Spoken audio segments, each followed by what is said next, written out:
अमीर घमंडी बहन। कमलेश और अंजलि दोनों भाई बहन थे। एक दूसरे से बहुत प्यार करते थे वो दोनों।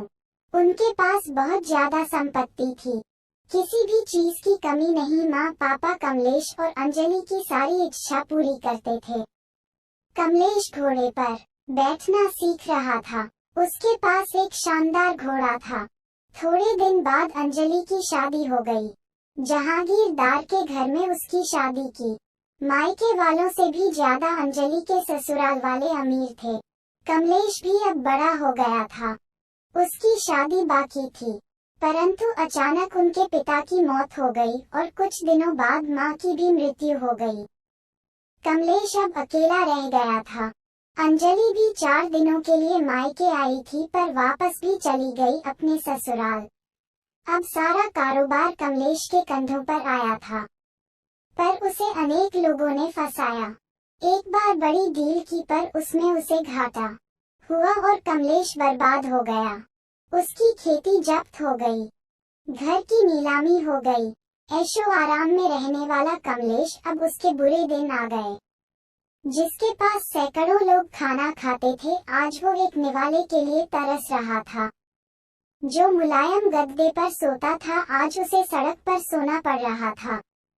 जिस कमलेश को हजारों लोग पहले हाथ जोड़ते थे, वही आज सबके सामने हाथ फैला रहा था। कमलेश ने सोचा अपनी बहन के पास जाए, लेकिन अमीर बहन के पास भिखारी जैसे कैसे जाऊं? जिसके पास पहले हाथी घोड़े पर बैठकर जाता था, आज उसके पास पैदल कैसे जाऊं? जरी के पोशाक में पहले जाता था, वहां अब फटे हुए कपड़े में कैसे जाऊं? परंतु कमलेश मन में बोला, प्यार अमीरी और गरीबी नहीं देखता। मेरी बहन मुझे अपने पास क्यों नहीं आने देगी भला? मुमकिन नहीं है ये कि वो मेरी हालत की वजह से मुझे धिक्कारे।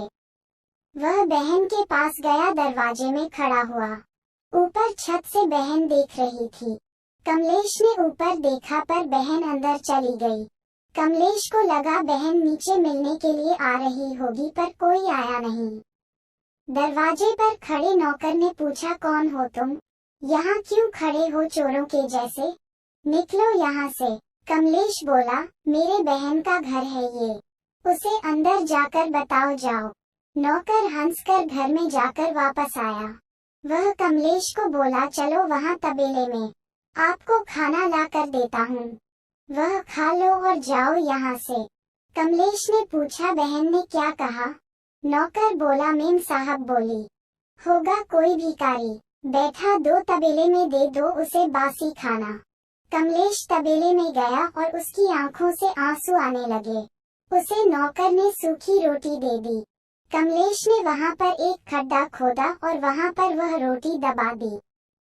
पानी पिए बिना वो वहां से चला जाता है। उस दिन के बाद कुछ सोचकर कमलेश दूर देश चला जाता है। वहां के राजा का वह नौकर बना। एक बार उस राजा को बहुत कठिन समस्या आई। कमलेश की सलाह से राजा उस समस्या से बाहर निकाला। कमलेश से खुश होकर राजा ने उसे मुख्य प्रधान बना दिया। कमलेश के कहने मुताबिक राजा सब काम करने लगा था। नए प्रधान के रूप में कमलेश की वाह वाह होने लगी। कमलेश ने अब शादी भी कर ली। वह बड़े बंगले में रहने लगा। अब अपनी बहन को जाकर मिले, ऐसा उसे लगा। तभी वह अपनी पत्नी के साथ बहन के घर निकाला। साथ में हाथी भी थे, घोड़े थे। जोरों शोरों से वह वहां गया। अपने से आगे अपने जासूस बहन को इसके आने का संदेश बताने के लिए भेजे। जासूस ने जब बहन को ये सूचना दी तो बहन एकदम से उठी। वह अपने पति के साथ दरवाजे में खड़ी रही अपने भाई के स्वागत के लिए। ढोल नगाड़े बज रहे थे। बड़े ठाठ से भाई बहन के घर आया। दूसरे दिन बड़ी मेजबानी थी। गांव के बड़े बड़े लोगों को न्योता दिया गया। चंदन के टेबल थे, चांदी की थाली थी, 5 पकवान थे। सारे लोग टेबल पर बैठने वाले ही थे। उतने में भाई एकदम से उठा। सारे चकित हो गए, क्या हुआ? सब पूछने लगे और कमलेश एकदम से तबेले में गया। वहां पर उसने खड्डा खोदकर जो रोटी उसमें डाली थी, उसने वो रोटी निकाली। अंजलि कमलेश को बोली, भैया ये क्या पागल जैसी हरकतें कर रहे हो। वह बोला, दीदी तुम्हारे भाई को बैठने के लिए तबेला और खाने के लिए बासी रोटी ही योग्य है। ये सब भाई के लिए नहीं है, यह मेजबानी भाई के लिए नहीं है, ये सारा मान सम्मान भाई के लिए नहीं, ये सब तुम मेरे पैसों की वजह से कर रही हो। ये सब सुनकर अंजलि को अपने उस बुरे बर्ताव की याद आई जो कभी उसने अपने गरीब भाई के साथ किया था।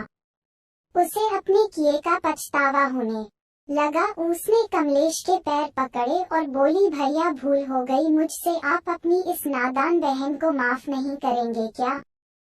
वापस नहीं करूंगी, आपके प्यार को नहीं भूलूंगी भैया, क्षमा करो मुझे और घर में चलो भाई। कमलेश ने अंजलि के आंसू पोंछे। वापस कभी भी अंजलि ने किसी को भी तुच्छ नहीं समझा। बाहर की संपत्ति जो आज है कल नहीं, सच्ची संपत्ति प्यार है, वह कभी भूलना नहीं चाहिए। ऐसे वह सभी को बोलती रही।